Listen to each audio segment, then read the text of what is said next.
hech qachon yoningda turgan suvni ichma. Agar sen kimnidir yomonlab gapirgan bo'lsang. Senga boy oilalar avlodlar davomida bilib kelgan narsani o'rgataman. Diqqat bilan eshit. Suvning xususiyati u tebranishni o'ziga singdiradi.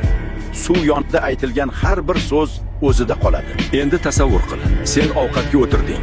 Stol ustida suv bor va sen shikoyat qilishni boshlading. Pul topish qiyin, hayot adolatsiz, bunga pulimiz yetmaydi deb gapirding. Keyin o'sha suvni ichding. Sen o'zing aytgan barcha gaplaring ichingga tushdi. Otam menga bir narsani o'rgatgan.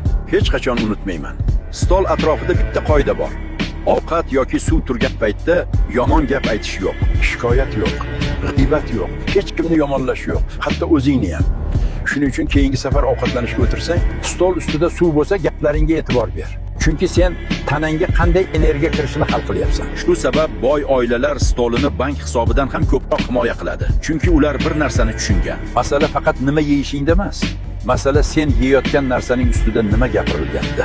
Tanangga kirayotgan hamma narsaga hushyor bo'l. Boylik bo'yicha bilimlarni o'rganish uchun shu videoni saqlab qo'y.